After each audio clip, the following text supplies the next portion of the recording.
Hey y'all, here OS Reviews. Today we're taking a quick look at the AKIYO Z9. This is a DLP Pico pocket projector, which is an iterative upgrade to some of the other models we've seen in the past. Notably, it finally adopts USB Type-C for charging. Many of the older projectors were still using proprietary barrel plugs and micro USB, so that's great to see here. Plus, this model does have a capacitive trackpad at the very top of the unit. The unit here can project up to 120 inches, however, at that maximum size, keep in mind, as a pocket projector, it's still not going to give you the brightest picture. In fact, it's rated at 120 ANSI lumens, which is competitive with other pocket projectors. Definitely not really in the realm of a home cinema projector, but portability here is what you are paying for 480p native. That seems to be very common for these units, and on paper it doesn't seem very high. However, the actual effect is thankfully better than that number would suggest, as is the case with most of these Pico Texas Instruments powered DLP units. Although this model doesn't come with built-in Android OS or anything crazy like that, it's just plug and play using either HDMI, has a full-size port so you can connect it to any laptops, a PlayStation, consoles, and the battery life here on a full charge will last for about 2 hours of continuous movie watching before you need to recharge it again. It can be powered by something as simple as a power bank because it is very low energy. Some included accessories include a USB Type-C cable for charging, pretty standard stuff. There is also a bundled free full-sized HDMI cable, which is a nice extra. Finally, we do have just a wall adapter as well as a mini tripod that slightly elevate the angle, and it supports a standard tripod mount. You can also use other ones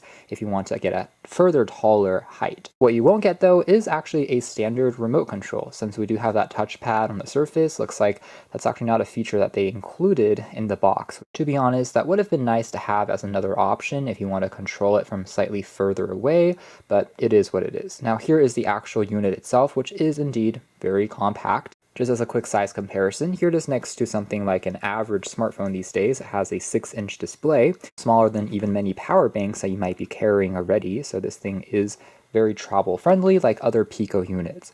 What I will say though is that the glossy piano black surface on the front, although it's very attractive, is definitely a fingerprint magnet. So with this control pad on the front, you do have to kind of wipe it off after a while.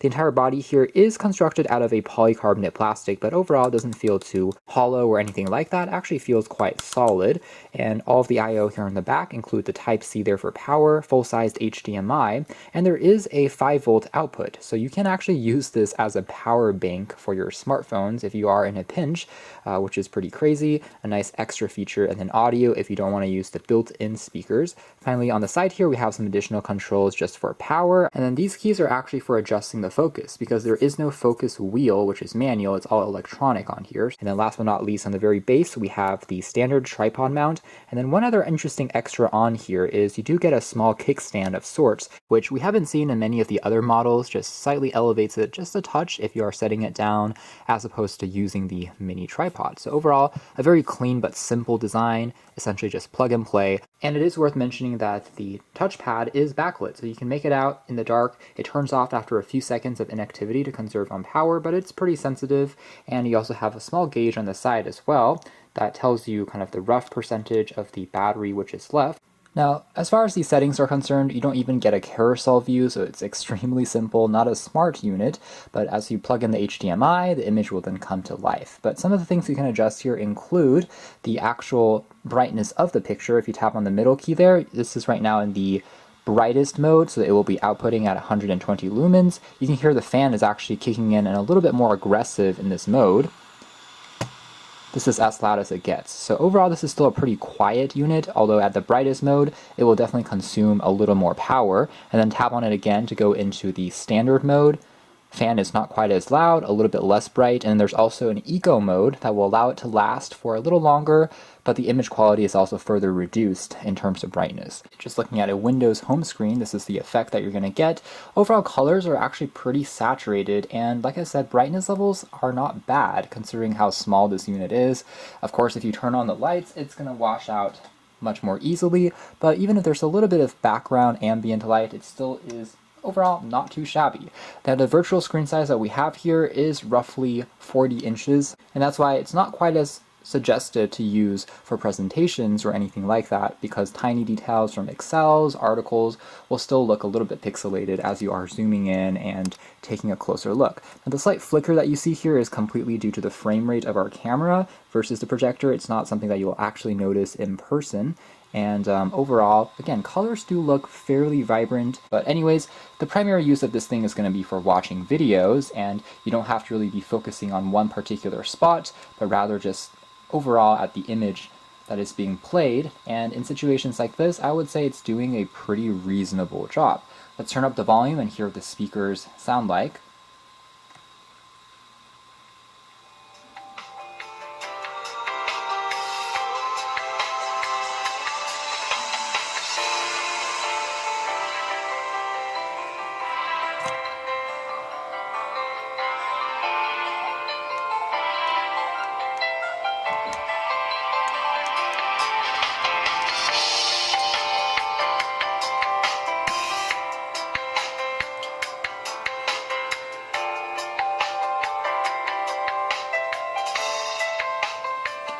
Right, so takeaway is I think the speakers sound actually pretty decent for something so small. It gets plenty loud, doesn't have a ton of bass, but doesn't distort either too much. So even if you're just using this to watch back some videos and movies with, it still can be more than sufficient. You can always connect to headphones yourself if you want to further improve it, but definitely not bad for a tiny pocket projector.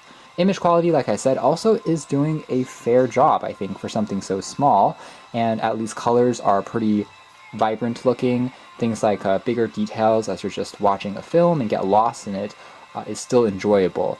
And again, it's not going to be pen sharp, but overall still getting you a pleasant looking image. Now, same thing goes if you're doing a little bit of gaming, connecting it to a console. There's no real latency issues here because it is a wired projector at the end of the day. Nothing is being transmitted wirelessly. Frame rates though are pretty standard 60 FPS. As long as you're not focused on too much fine text details, it still looks fine. So pretty simple, no frills pocket DLP projector. Though I would like to see this category of projectors upgrade to 720p going forwards, but at the end of the day, this is still a pretty solid mini unit if portability is what you're looking for. You can check out more details if interested, but for now that's been our video. Thanks for watching here at OS Reviews. That's been the AKIYO Z9.